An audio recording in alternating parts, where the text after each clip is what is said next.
감가상각 보시면요. 정의가 좀 중요합니다. 감가란 자산의 가치 감소를 뜻하는 것이며 유형자산 감가상각이란 해당 유형자산의 취득원가를 효익을 제공받은 기간 동안 체계적 합리적 기간 배분, 체계적 합리적 기간 배분에다가 이제 좀 체크해 주시면 좋겠어요. 어떤 얘기냐? 간단하게 한번 생각해봐요. 내가 만약에 1000만원짜리 차를 샀어요.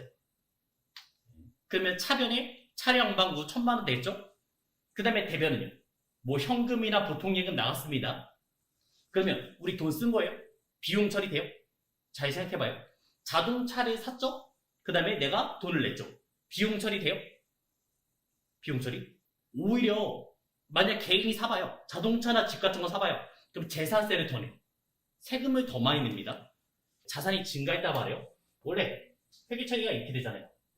차량, 문방구 1000만원 이렇게 해놨고요. 그 다음에 대변에는 보통예금, 보통예금으로 1000만원 이렇게 써놨을 거예요. 그럼 여기서 비용 계정은 아무것도 없어요. 자산의 증가, 그 다음에 자산의 감소. 그래서 비용 처리가 안 됩니다. 그러면 회사에서는 어차피 1000만원 쓰긴 썼는데 그걸 비용 처리해야 되잖아요. 체계적, 합리적 기간 배분. 그거를 한 번에 뭐 1년에 1000만원을 다 비용 처리해야 아니라 감가상각을 통해서 이제 비용 처리를 해주는 겁니다. 그래서 돈을 이제 쓰게끔 만드는 거예요. 자, 그래서 감가상각의 3요소 일단 나오죠. 첫 번째는 취득원가. 취득원가는 뭐예요? 간단히 말하면 내가 산 가격. 내가 산 가격이 취득원가. 그럼 취득원가에서 모든 부대 비용 더했잖아요. 다 취득원가에 들어가겠습니다. 그 다음에 니은에 있는 잔존가액. 잔존가액은 우리가 이제 몇 년 동안 쓰겠다고 했어요. 그리고 그 기간이 끝났을 때 그거를 팔면 받을 돈. 그게 이제 잔존가액이라고 보시면 되고요. 그 다음에 세 번째 내용연수. 이제 몇 년 동안 쓸지. 몇 년 동안 쓸지가 되겠습니다. 여기서는 물리적 내용연수가 아니라 경제적 내용연수라고 생각하시면 되겠어요. 그러면서 이제 감가상각의 종류들이 나올 겁니다. 회계에서는 일단 세 개는 무조건 기억하셔야 돼요. 첫 번째, 정액법. 이 정액법은 매년 똑같이 매년 균등 상각하는 게 이제 정액법 되겠습니다. 자, 공식. 공식은 외우셔야 됩니다. 취득 원가에서 잔존 가치를 빼주시고요. 그 다음에 내용연수로 나누시면 정액법 공식이 나오겠습니다. 그리고 아까 전에 감가상각의 3요소 있죠? 세 가지가 다 등장해요. 취득원가, 잔존가치, 내용연수. 상당히 자주 나오니까 꼭 기억해 주시고요. 뭐 시간의 경감에 따라 감가상각 대상 금액을 경제적 내용연수 동안 매년 균등하게 비용으로 인식하는 방법이다. 정액법은 계산이 단순하고 사용하기 간편해서 실무에서 가장 많이 사용하는 방법이다. 그 다음에 두 번째, 정률법 되겠습니다. 이 정률법은 초반에 감가상각을 제일 많이 해요. 정률법의 공식은 취득 원가에서 우리가 이제 기계를 계속 써온 거 있죠? 감가상각 누계를 빼주시고요. 감가상각 누계를 빼주시면 되겠고 그 다음에 여기다가 이제 상각률을 곱해 주시면 되겠습니다. 근데 그 상각률이 한 0.451 그냥 쉽게 0.4 정도라고 생각하시면 돼요. 내가 만약에 100만원짜리 물건을 샀잖아요. 그럼 감가상각을 1년에 40%를 해버리는 거예요. 그럼 그 가치가 얼마만 남아요? 60%. 쉽게 말해서 1000만원짜리 차를 샀어요. 1년 지나면 600만원짜리가 된다는 얘기예요. 그만큼 초반에 감가상각을 제일 많이 하는 방법도 있습니다. 그 다음에 세 번째까지는 기억하셔야 됩니다. 세 번째 이름은 연수 합계법. 내용연수에 나왔어요. 내용연수. 아까 전에 내용연수 있잖아요. 그거를 다 더해서 계산하겠다고. 왜냐면 정액법 자체가 일단은 간편해요. 근데 정확성은 좀 떨어져요. 그거를 조금 더 보완하기 위해서 나왔다고 보시면 되겠어요. 그래서 공식도 비슷합니다. 취득원가에서 잔존가치를 빼주시고요. 아까는 내용연수 나눴죠? 그래서 여기서는 이제 분모가 내용연수 합이 내용연수 합으로 가시면 되겠습니다. 만약에 내가 어떤 기계를 5년 동안 쓸 거예요. 그러면 5, 4, 3, 2, 5, 4, 3, 2, 1 이런 식으로 내용연수의 합으로 넣으시면 되겠고요. 그 다음에 분자 자리에는 역순으로. 이 역순 뜻은 잔여 내용연수. 만약에 오래 샀으면 5, 1년 지났으면 4 이런 식으로 하나씩 카운트 떨어지는 얘기가 되겠습니다. 역순으로. 자, 그 다음엔 뭐 생산량 비례법 있는데 요거는 저희 범위에서는 안 나와요. 생산량 비례법 뭐냐면 우리가 기계 같은 걸 사잖아요. 기계를 많이 쓰면 많이 쓸수록 좀 더 노후화가 빠르겠죠? 그런 개념이에요. 내가 어떤 기계, 이 한 대의 기계는 하루에 10,000개까지 생산할 수 있다고 쳐요. 그러면 실제 공장에서 10,000개까지 생산하겠어요? 안 하겠죠? 그것보다 좀 더 여유 있게 5,000개, 6,000개 한 요 정도를 유지할 겁니다. 그거를 최대 맥시멈까지 돌리면 기계가 빨리 고장나니까. 그런 개념이라고 보시면 되겠어요. 그래서 이제 예상으로 만들 수 있는 개수분의 그 다음에 실제 만든 개수. 그렇게 해서 이제 공식이 나오는 거예요. 세 가지만 보겠습니다. 자, 여기는 꼭 필수입니다. 하나 더 중요한 건 뭐냐면 우리가 초반에 감가상각을 제일 많이 한 게 누구였어요? 정률법이었죠? 초기 감가상각. 제일 많이 하는 게 정률법이었고요. 그 다음에 초기에 제일 적은 게 정액법 되겠습니다. 나머지는 다 이상에다 그냥 넣으시면 돼요. 감가상각에 대해서 회계 처리하는 방법. 직접 상각법과 간접 상각법이 있는데 기업 회계에서는 어떤 거 쓴대요? 간접 상각법 쓰겠습니다. 그럼 직접과 간접의 차이는 뭐냐? 우리가 만약에 차를 쓰잖아요. 차를 감가상각 할 거예요? 그럼 차가 대변에 없어져요? 아니요. 그렇게 감가상각 아니에요. 그렇게 없애는 게 직접 상각법이고 간접 상각법은 누계를 만듭니다. 예를 들어서 자동차 1,000만원짜리 중에서 일단은 차량 방법. 차량 운반구가 있고요. 차. 그 다음에 가격은 1,000만원짜리. 그 다음에 5년 동안 쓸 겁니다. 5년 동안 정액법으로 감가상각 할 거예요. 잔존가치는 없고요. 그러면 1년에 얼마씩 감가상각 하면 돼요? 200만원씩 5년 쓰면 1,000만원 끝나죠? 그래서 그 아래, 차량망구 아래 감가상각 무게가 있어요. 요거는 자산의 차감적 계정이라서 가로로 표시합니다. 회계에서 가로 아니면 삼각형 있죠? 요거 다 음수란 뜻이에요. 마이너스란 뜻이에요. 차감적 계정이 되겠습니다. 여기에 이제 가로 쳐서 200만원 써져 있고 그 다음에 그 옆에 이제 800만원 써 있습니다. 그럼 저희는 이 뜻을 다 아셔야 됩니다. 이 1,000만원 써 있는 건 뜻은 뭐예요? 이제 요 뜻은 이제 취득 원가가 되겠고요. 그 다음에 감가상각 무게, 감가상각 무게고 그 다음에 이 800만원 뜻은 뭐예요? 1,000만원에서 지금 200만원 썼잖아요. 그 800만원은 뭐예요? 내 장부에 써져 있는 이 차의 가격이에요. 그러면 저희가 이제 저번 시간을 한번 응용해봐요. 이제 우리가 유형자산 처분하는 공식 있었잖아요. 처분하는 공식. 1번 공식이 뭐였어요? 제가 이 차를 팔 겁니다. 예를 들어서 차량 망고 1,000만원짜리 되겠죠. 취득원가를 써주면 되겠고 그 다음에 두 번째는 뭐였어요? 감가상각 무게. 감가상각 200만원 쓰시면 되겠고 그 다음에 제가 이거를 누군가한테 팔 겁니다. 현금 500만원 받았다 칠게요.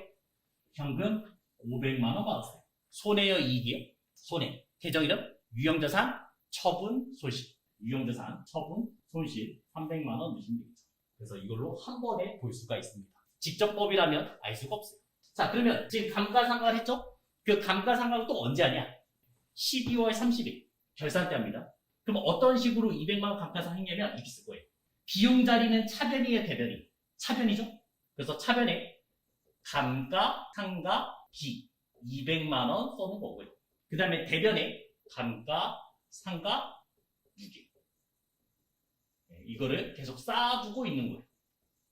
1년 쓰고 버릴 거 아니잖아요. 그래서 감류를 계속 이제 쌓아두고 있고 그거를 처분했을 때 없애버리는 거죠. 이런 식으로 이제 회계 처리 되겠습니다. 난이도 하에 2번 한번 해보시기 바랍니다. 주어진 자리에서 당기 말 현재 손익계산서에 계상된 감가상각비는 얼마냐 물어봤습니다. 그러면 제일 먼저 이제 취득원가를 먼저 계산해야 됩니다. 내용연수는 5년, 잔존가는 0, 그 다음에 취득가액은 1,000만원, 그 다음에 취득록세에 지금 20만원 있습니다. 포함해요 말아요? 취득 시 모든 부대 비용 취득원가에 가산한다. 포함해야겠죠? 1,020만원 되겠고요. 그 다음에 자동차 보험료 60만원 넣어요 말아요? 얘는 그냥 말 그대로 보험료예요. 차량 방구가 아니에요. 이거 보험료 매년 낼 거잖아요. 계정 이름 자체가 보험료예요. 비용입니다. 그래서 들어오진 않습니다. 그 다음에 7월 1일에 지금 수익적 지출이 10만원 있었죠? 자본적 지출 아니죠? 들어갈 이유 없죠. 수선비 비용 처리하시면 되겠고요. 취득원가는 1,020만원 되겠고요. 잔존가치. 잔존가치는 얼마예요? 0. 없죠? 그 다음 내용연수 몇 년이요? 5년. 가시면 되겠죠. 그러면 얼마나요? 204만원 나오겠죠. 네, 이렇게 나오시면 되겠습니다. 감가상각비 204만원. 그럼 12월 31일 저희가 회계 처리해야 되잖아요. 회계 처리 차변에 감가상각비 204만원 되는 거고요. 대변의 계정 이름 감가상각액 4만원. 이렇게 쌓아두시면 돼요. 6번. 소유기간이 1년 이상인 자산 중 영업활동에 활용할 목적이래요. 그럼 뭘 뜻하는 거예요? 유형자산. 상품 운반용 트럭. 맞아요? 맞죠? 판매용 컴퓨터? 아니죠. 무슨 자산이에요? 재고자산. 판매 목적이니까. 그 다음에 투자 목적의 건물? 투자자산. 그 다음에 사무실용 책상? 유형자산. 쓸 거니까. 그래서 가라 되겠습니다. 2번 되겠죠. 10번. 7월 1일에 차량방구 500만원 현금 주고 구입했고요. 그 다음에 취득세 50만원 현금 납부했다. 그럼 차는 얼마짜리였어요? 550만원. 여기 이제 취득원가 되겠고. 감가상각 하라 했습니다. 정액법. 잔존가치는 0. 그 다음 내용요소는 5년. 하시면 되겠죠. 그러면 감가상각 얼마예요? 110만원 되겠죠.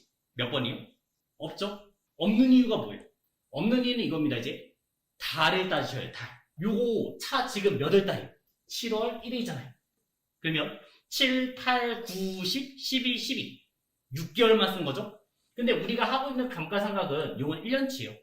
1년치니까 12분의 6. 1년은 12달이고 그 다음에 사용은 6개월일 거니. 그래서 2분의 1을 감가상각 해주시면 되겠습니다. 그래서 55만원. 차변에 감가상각 B, 대변에는 감가상각 누계. 월할 계산이 기본이 되겠습니다. 이러한 감가상각은 재무상태표에서 유형자산의 취득원가, 감가상각 누계, 장부가액을 모두 파악할 수 있는 장점이 있다. 아까 간접상각법의 장점이 되겠고요.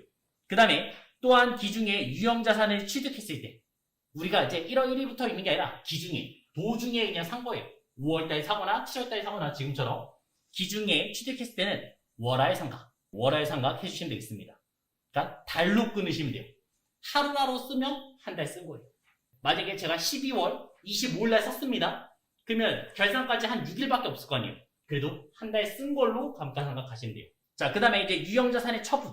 이 처분은 저희 공식 유형자산 처분 시 처분가액과 장부가액의 비교해서 처분가액이 장부금액보다 더 많은 경우 처분이익으로, 장부금액보다 적은 경우에는 유형자산 처분 손실, 영업의 비용으로 하시면 되겠죠. 말로는 헷갈린데 이렇게 이해하시면 좋을 거예요.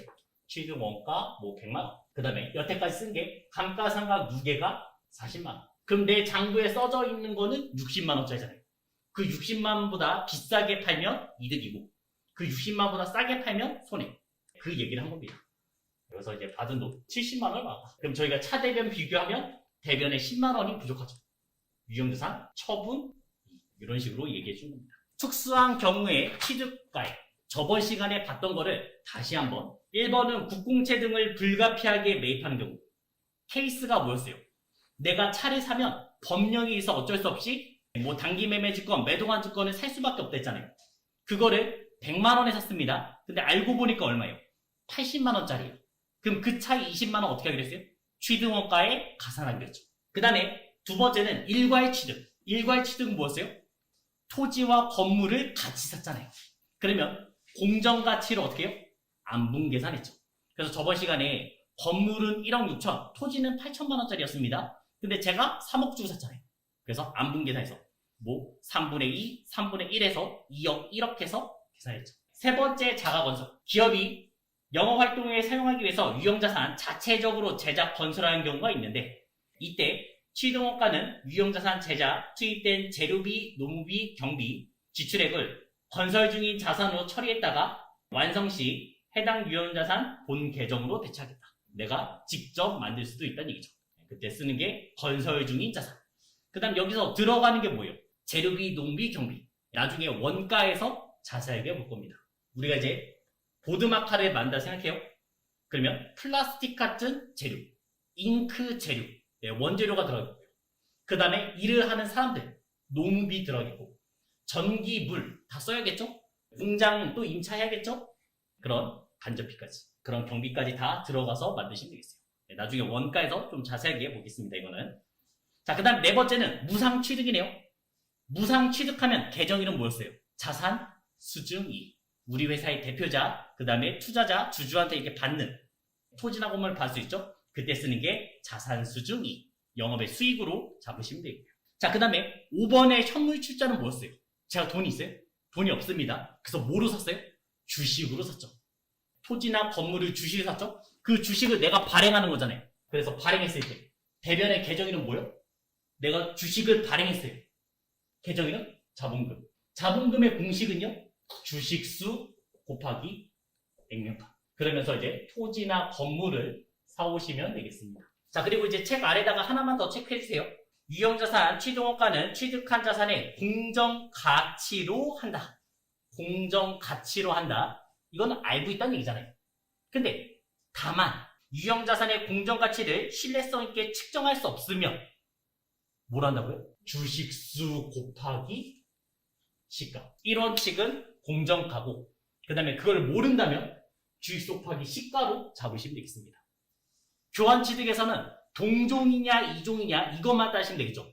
동종이면 유형자산 처분 손익이 생겨요 안 생겨요? 안 생겼죠. 그 이유가 뭐예요? 내 것의 장부가. 내 것의 장부가로 교환되기 때문에 그랬고요. 이종이면 유형자산 처분 손익이 생겼습니다. 그 이유는요? 내 것의 시가. 내 것의 시가 때문에 생기는 거죠. 7번의 장기 연불구입. 이 얘기는 뭐냐면 내가 상당히 비싼 물건을 샀어요. 뭐 예를 들어서 3천만 원짜리 물건을 샀다 쳐요. 그럼 저는 그 3천만 원 대금을 갚아야 될 거 아니에요. 한 번에 갚는 게 아니라 1년에 1,000만 원씩 1년에 1,000만 원씩 갚는 얘기가 되겠어요. 자산의 매매에 있어서 당사자 간의 개별 약관에 의해서 그 대금을 2회 이상 분할, 월부, 연부 등 결제하는 조건으로 성립되는 거래 형태를 말하는데 미래 현금 유출액의 현재 가치를 취득원가로 하겠다. 자, 이 뜻은 뭐냐면 내가 방금 판 거 얼마짜리라고요? 3천만 원이라고요. 그럼 그 3천만 원이란 돈이 3년 뒤에 현재 가치와 같아요? 아니잖아요. 돈은 가치가 어떻게 해요? 떨어져요. 그래서 현재 가치로 바꿔서 써달라는 얘기입니다. 그냥 참고로만 알아주세요. 시험에는 저희는 안 나와요. 자, 그 다음에 8번에 정부보조금, 국보보조금. 이거는 딱 두 가지만 기억해달라 했죠? 첫째, 차감적 계정이고 그 다음에 두 번째는 감가상각을 한다. 차이원가, 금융비용의 자본화.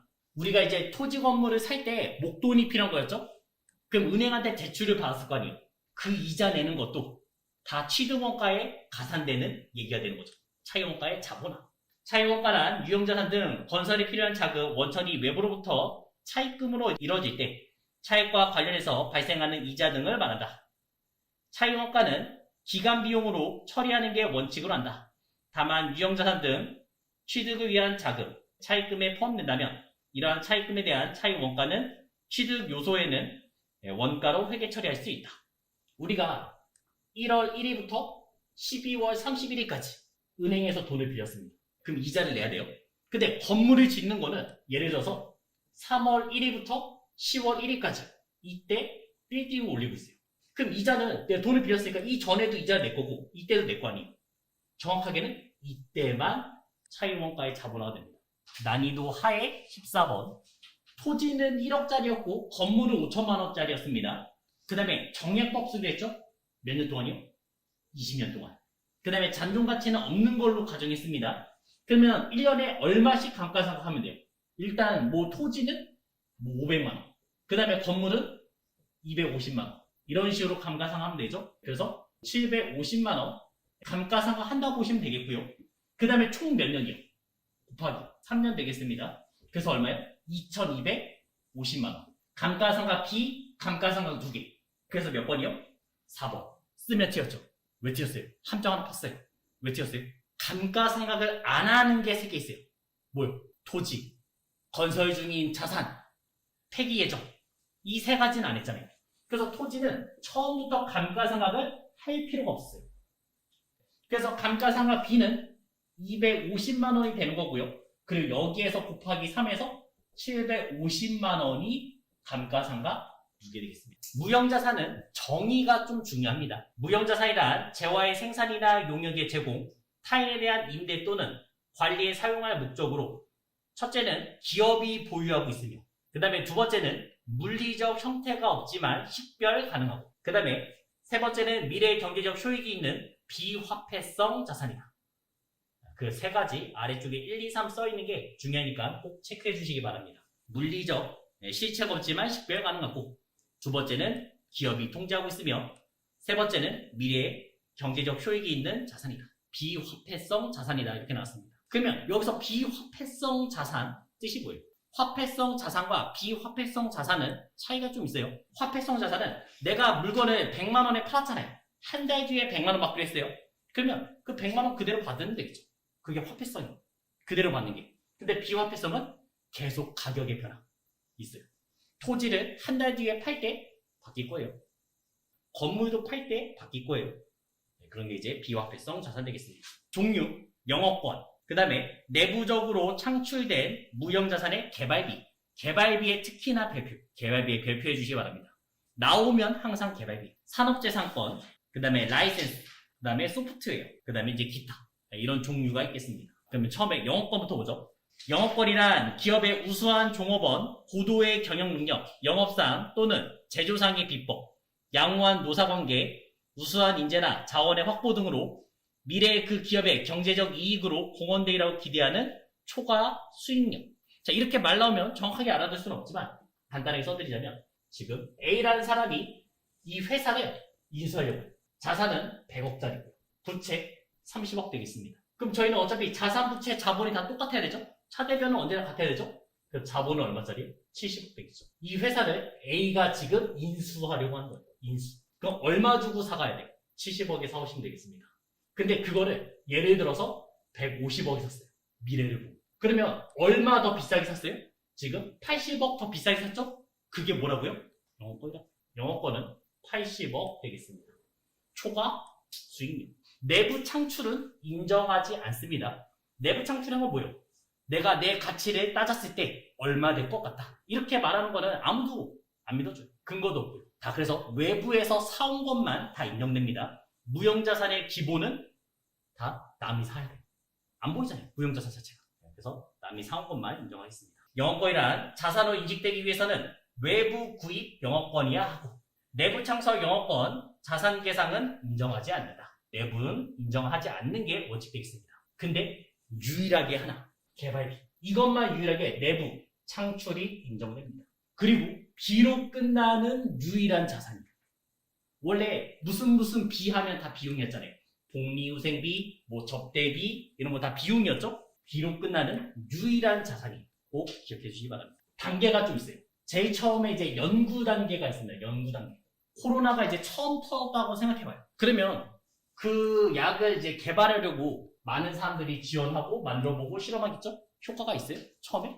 아니요. 처음에 어떻게 될지도 몰라요. 그래서 일단 연구 단계에서는 모든 돈 이런 게 효과가 있을 것 같다. 그런 거를 이제 찾는 얘기예요. 찾는 얘기. 그래서 이때 쓰는 모든 돈은요. 아직 자산으로 인식되지가 않아요. 다 비용 처리하시면 돼요. 연구비라고 판관비로 회계 처리하시면 되겠습니다. 뭐가 좋을 것 같다. 이제 물질들을 이제 찾아내는 그런 모습 보이고 있습니다. 그러다가 몇 개를 찾아봤는데 좀 효과가 있는 것 같아요. 그러면 그거에 대해서 이제 좀 분석을 해보겠죠? 그게 이제 더 나아가서 개발 단계가 됩니다. 어떤 물질 찾았더니 코로나 뭐 병균이 뭐 죽어간다. 이런 걸 막 찾는 그런 개발 단계 됐습니다. 자, 그러면 우리가 신약을 개발한다 치면 무조건 성공해? 아니요. 1상, 2상, 3상. 이런 게 있잖아요. 성공하다가 마지막에 실패할 수 있어요. 그래서 이 개발 단계에서는 크게 두 가지로 실패. 자, 실패했으면 자산 돼요? 안 되겠죠? 자산의 정의 뭐예요? 미래의 경제적 효익. 돈을 벌어야 돼요. 근데 실패했으면 팔리지도 않을 거 아니에요. 그래서 실패했을 때는 또 비용 처리로 다 가셔야 돼요. 그때 쓰는 계정일은 경상연구개발비라는 비용을 넣으시면 되겠습니다. 경상연구개발비. 그러다가 이제 1상, 2상, 3상 다 통과하고 약이 나올 수 있잖아요. 그때 이제 성공할 수 있죠. 그럼 그때는 이제 개발비라는 자산이 되는 거죠. 내부 창출 유일하게 인정된 그런 모습 되겠습니다. 자, 그러면 이제 다시 한번 좀 생각해봐요. 여태까지 비용 처리는 그냥 비용 처리 됐어요. 근데 개발비, 자산이 되면요. 비용 처리 어떻게 해요? 아까 전에 잠깐 생각해봐요. 자동차 샀었죠? 자동차? 내가 1,000만 원 주고 샀습니다. 비용 처리 됐어요? 안 됐잖아요. 감가상각을 통해서 비용 처리했죠? 자산이잖아요. 얘도 비용 처리를 감가상각을 통해서 하셔야 됩니다. 그래서 이제 기본적인 감가상각 모양은 차변에 무형자산 상각비라는 계정을 쓰시면 됩니다. 아까는 감가상각비였죠? 지금은 무형자산 상각비라고 쓰시면 됩니다. 그 다음에 아까 전에 유형자산에서는 무슨 법 썼어요? 간접법. 간접법이 뭐였어요? 누계를 만드는 거였죠? 감가상각 누계 이렇게 만들었잖아요. 근데 무형자산은 누계를 만들 수는 있긴 해요. 있는데 안 쓰고 직접법 씁니다. 여기서는 직접법. 뭐 예를 들어서 영업권은 직접 없앤다고. 영업권 같은 거를 직접 없애버립니다. 둘 다 쓸 수 있다 했어요. 근데 시험에서는 항상 직접법만 나올 겁니다. 감가상각을 통해서 비용 처리했었죠? 그게 제조와 관련이 있다면, 제조와 관련된다는 얘기는 뭐 생산량이라 생각하시면 돼요. 생산량.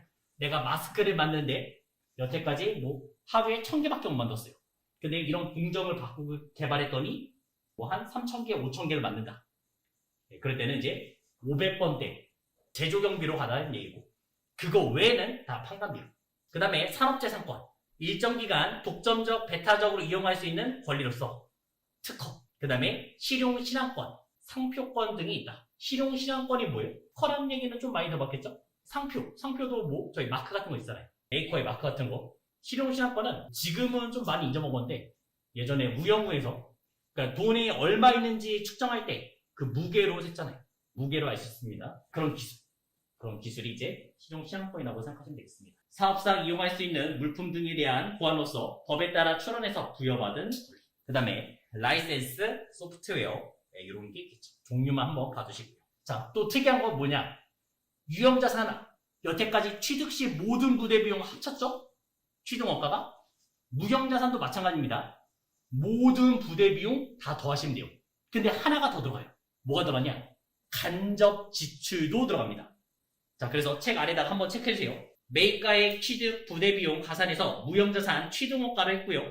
일반적으로 유형자산 취득원가와 동일하나 내부적으로 창출된 무형자산 취득원가는 그 자산의 창출, 제조, 사용준비, 직접 관련된 지출과 합리적이고 일관성 있게 배부된 간접 지출도 포함한다.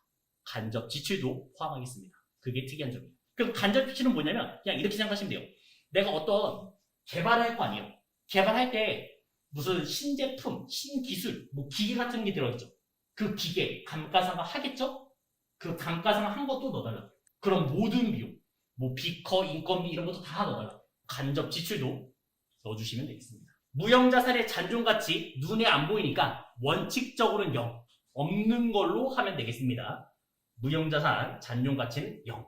그 다음에 내용연수. 무형자산의 내용연수, 독점적, 배타적 권리를 부여하고 있는 관계법령이나 계약이 정해진 경우를 제외하고는 20년을 초과할 수 없다. 중요합니다. 20년을 초과할 수 없어요. 자, 그러면 이렇게 물어볼게요. 독점적, 배타적 권리를 부여하고 있는 관계법령이 있으면 20년 넘을 수 있어요?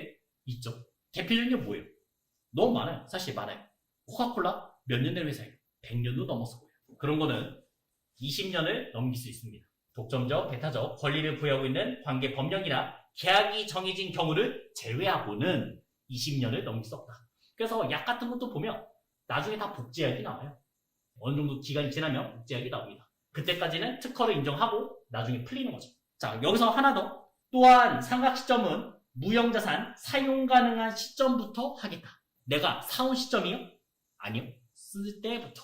유형자산도 마찬가지예요. 유형자산도 내가 샀을 때부터 하는 게 아니라 쓸 때부터 하면 되겠습니다. 원칙은 수익 비용의 대응 원칙 때문에 그때부터 감가상각을 해주시면 되겠어요. 사용 시점입니다. 둘 다. 그리고 이제 이런 것도 있습니다. 지금 법에서는 20년 잡아놨어요. 예를 들어서 물리적 내용연수는 10년이 나왔고 경제적 내용연수 5년이 나왔어요. 두 개가 충돌했어요. 10년짜리와 5년짜리가 충돌했습니다. 그러면 짧은 거 써요? 긴 거 써요? 짧은 거 쓰시면 됩니다. 그냥 간단한 게 이런 거예요. 지금 뭐 5G 특허 받아서 10년 동안 쓰래요. 근데 10년 그 전에 6G, 7G가 나올 거 아니에요. 분명히. 벌써 나올 수도 있고요. 그러면 5G가 뭐 10년 뒤까지 필요하겠어요? 아니요. 의미가 없습니다. 그래서 그때는 짧은 걸로 가주시면 되겠습니다. 자, 그 다음에 세 번째는 상각방법. 유형자산과 마찬가지로 정액법, 정률법, 연수학계법 다 쓸 수 있어요. 다 쓸 수 있는데 합리적인 상각방법을 못 고르면 어떤 거 쓰라고요? 정액법 쓰셔야 됩니다. 그래서 저희 시험 자체는 정액법만 나와요. 정액법만 나옵니다. 다 쓸 수 있긴 해요. 그게 포인트예요. 합리적인 걸 못 찾으면 정액법 쓰시면 되겠고요. 그 다음에 재무제표의 표시. 아래쪽에 이제 분계만 보시면 차변에는 무형자산 상각 B, 그 다음에 대변에는 직접 없앴죠. 무형자산. 네, 그래서 예를 들어서 뭐 개발비, 영어권 이런 식으로 직접 없애주시면 되겠습니다. 당연히 누계를 쓸 수도 있습니다. 간접상각법도 가능해요. 유형자산과 무형자산 비교가 나와 있습니다. 비교. 자, 유형자산은 취득 시 모든 부대비용 더했죠. 그 다음에 무형자산은요, 뭐가 또 추가돼요? 간접 지출도 더했죠. 그 다음에 내용연수, 유형자산은 경계적 내용연수 써주시면 되겠고, 그 다음에 무형자산은 20년 초과 불가.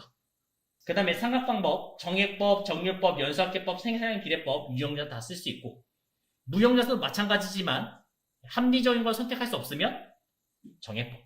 그 다음에 유형자산은 간접상각법 누계 쓰고 있죠. 감가상각 누계를 쓰고 있고, 그 다음에 무형자산은 당연히 간접법 쓸 수 있다 했어요. 간접상각법 쓸 수 있는데 시험에서는 다 직접상각법으로만 나옵니다. 기타 비유동자산 하나가 끝이. 기타 비유동자산은 우리가 자산의 종류가 뭐 있었어요? 첫 번째 1년 이내, 1년 이상 나누잖아요. 유동과 비유동. 그 다음에 유동에는 뭐요? 당좌, 재고. 그 다음에 비유동에는 뭐요?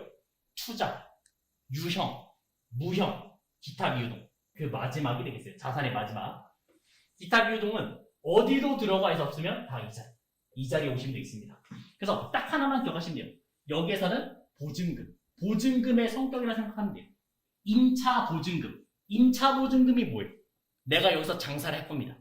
여기서 이제 떡볶이 장사를 하고 싶은 거예요. 그때 들어갈 때 이제 임차 보증금 되겠죠. 뭐 전세 2년 뭐 이런 식으로 하니까 첫째 임차 보증금. 거래처 써요 말아요? 거래처 쓰셔야 됩니다. 임차 보증금. 왜냐면 보증 기간이 끝나면 2년 뒤에 내가 다시 받을 거잖아요. 자산 되는 거고요.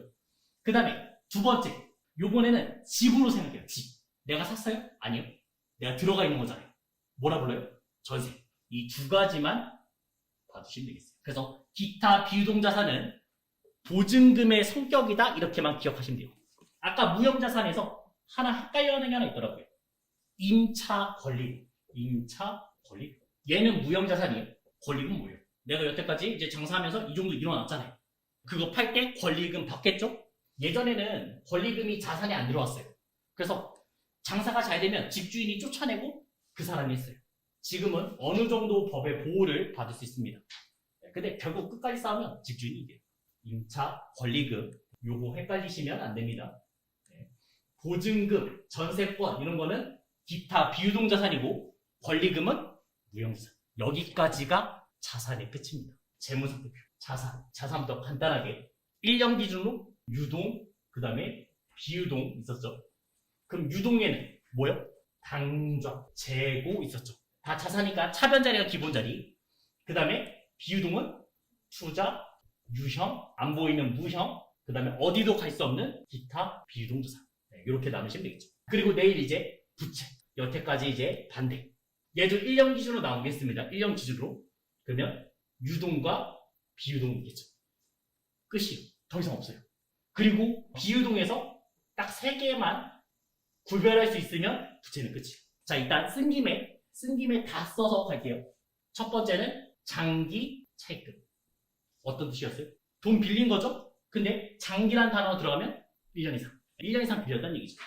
시험 문제는 딱 하나. 여기서 나온 건 딱 하나. 내가 만약에 3년 동안 돈을 빌렸어요. 3년 동안. 내가 쓰겠다고 뭐 1,000만 원을 빌렸습니다. 그럼 언젠가는 갚아야 될 시기가 1년 안으로 들어오겠죠. 갚아야 될 시간이 지나서 이제 1년 안으로 들어오겠죠. 그럼 장기 쓸 수 있어요? 못 쓰겠죠. 그때 유동대체를 합니다. 유동성 장기 부채로 계정 이름만 바꿔주시면 돼요. 얘는 결산에 나오겠죠. 자, 그 다음에 두 번째 얘기는 이 얘기가 시작돼요. 우리가 이제 일을 하고 있어요. 그러면 퇴직금을 이제 나갈 때 퇴직금 받잖아요. 내가 한 달 일하면 퇴직금 줘요? 안 주죠? 한 얼마만큼 일해야 줘요? 1년 넘어야죠. 그 얘기가 시작돼요. 퇴직급여, 충당, 부채 얘기가 시작됩니다. 걱정 안 하셔야 됩니다. 얘랑 비슷한 게 하나가 있어요. 우리는 벌써 배웠어요. 대손 충당금. 대손 충당금이 뭐였어요? 외상매출금 봐줘. 우리가 이제 기본 거래가 뭐예요? 외상거래잖아요. 그거를 못 받을 거를 대비해서 나온 거죠. 직원이 언제 나갈지 모르겠다고요. 직원이 맨날 뭐 퇴사해야지 10년 이상 근속하고 있어요.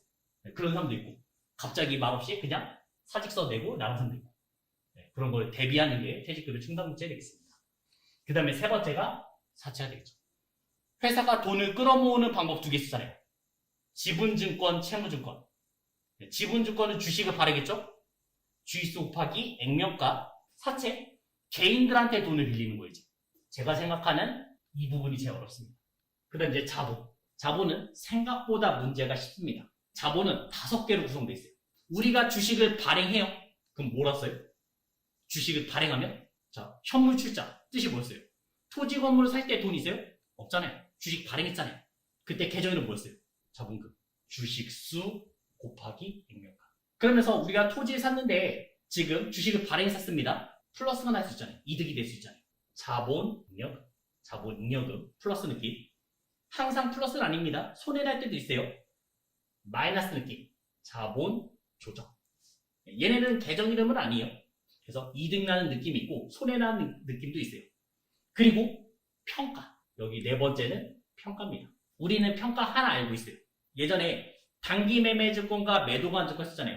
단기 매매 증권의 평가는 손익계산서 들어갔고 매도관 증권 어디 갔어요? 자본. 재무상태표, 자본. 그 중에서 어디요? 기타, 포괄, 손익누계. 여기 들어옵니다. 그 다음에 마지막은 우리 회사의 주된 아이템을 팔아서 번 돈. 이 인력. 여기까지가 재무상태표의 끝입니다. 재무상태표의 작성 기준이 나오죠? 총 5개로 되어 있을 겁니다. 첫 번째, 구분 표시. 자산부채, 자본. 구별해달라. 재무상태표상 자산부채, 자본, 종류별, 성격별로 적절하게 분류해서 일정한 체계하에서 구분 표시한다. 그 다음 두 번째, 1년 기준. 저희가 1년 기준 나눈 거 있잖아요. 유동과 비유동. 유동과 비유동 나눈 거 있죠? 자산과 부채, 결산이 현재 1년 또는 정상 주기, 영업 주기를 기준으로 분류한다. 그 다음에 유동성 배열법 하시면 현금화가 빠른 것부터 써달라. 당좌를 제일 먼저 재고, 투자, 유형, 무형, 기타 이 순서로 써달라는 얘기예요. 그게 유동성 배열법. 현금화가 빠른 것부터 써달라. 그 다음에 네 번째 총액주의. 요게 맨날 순액으로 써서 문제 나와요. 총액은 뭐냐? 내가 A라는 기업에 1000만원어치 팔았습니다. 그 다음에 그 A라는 기업에서 300만원어치 물건을 사왔어요. 왜 사모? 1000만원어치 팔았고 300만원어치 사왔습니다. 그럼 저는 얼마 받으면 돼요? A라는 기업한테 700만원? 그렇게 700만원만 쓰면 순액. 총액은 1000만원어치 팔았고 300만원어치 사왔다. 다 써달라. 그게 이제 총액주의 되겠어요. 서로 상계하지 말고 다 써달라. 그 다음에 5번째는 잉여금의 구분 원칙. 잉여금이 2번 나옵니다. 언제요? 여기요. 자본 잉여금 나오죠? 이 잉여금 뭐냐면 주주와의 돈놀이, 주식을 발행해서 이득 난 거잖아요. 그런 돈놀이로 번 돈이고요. 그 다음 맨 마지막이 이익여금. 여기는 우리 회사의 주된 아이템을 팔아서 번 돈이에요. 그거를 구별. 주식회사 잉여금은 주주와 자본거래, 자본잉여금과 영업활동의 결과인 이익여금 구분해서 표시해달라.